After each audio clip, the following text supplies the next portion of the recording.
Good afternoon. This is Maureen Taylor back for the third installment of Facebook Live.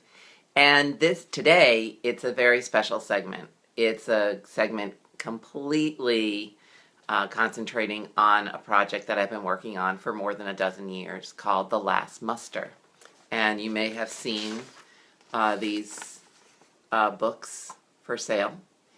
And the reason I'm dedicating this entire Facebook Live broadcast to The Last Muster, it's in honor of a very new museum that's opening in just a couple of weeks in Philadelphia called the Museum of the American Revolution. And it has been in the works for a very long time. And if you've been in Philadelphia anytime within the last few years, you could watch this enormous building being built right near Independence Park. And I'm really excited about it. And I'm going to be there opening weekend, and you can too. If you become a founding member of the museum, there are special slots available to view the museum on the 15th or 16th of April before the public opening the following week. So in honor of the Museum of the American Revolution, I'm going to talk about my Last Muster project, and I'm going to answer a few questions about it. Since there seems to be some confusion sometimes, people come up and they ask me, and they tell me that they love my book on the Civil War. And that's great. I do have a book on the Civil War, but the book that they're referring to is actually the book, The Last Muster, which is, and this is no April Fool's joke, there are, in fact, people who lived during the American Revolution, but lived long enough to be photographed, which means they lived after 1839, 1840. And maybe, just maybe, some of those people are in your family. And maybe you have a photograph of them and you haven't looked closely enough at them to realize that they had Revolutionary War service. And that happens all the time. So, what is the Last Muster Project? Basically, it is my research for more than a dozen years into finding photographs or other images based on photographs of these individuals who lived during the American Revolution, but lived long enough to be photographed. And so sometimes it's a daguerreotype, one of those shiny reflective images. Sometimes it's an ambrotype on glass. Sometimes it's a picture of someone in a tintype, or it could even be someone in a little card photograph. I mean, these people lived for a very long time, and my research shows that perhaps the last man of the Revolution died in about 1872. I know, it's hard to imagine, isn't it? But in fact, that's the case.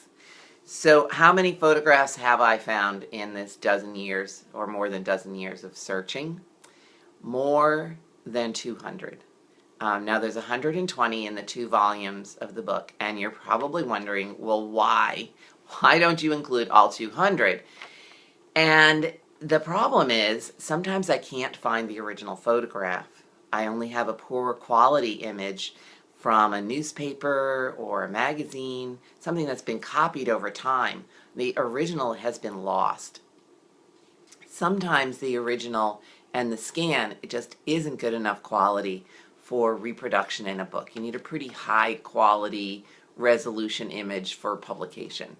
But I would love to have all the rest of the 80 featured in another volume. Now I am working on a volume 3, and I have a good file folder full of pictures, and I'm tracking down the originals as we speak and doing some more research on these people. The interesting thing, of course, about the Revolutionary War generation and any war generation is that there's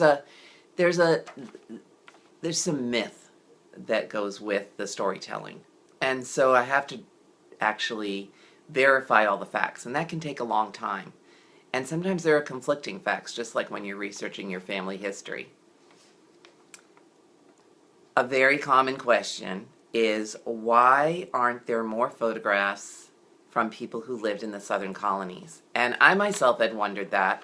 I have been up and down the 13 colonies looking at historical societies and museums and online collections, and looking for families that migrated west, looking for images of people who may have served from the southern states or the southern colonies.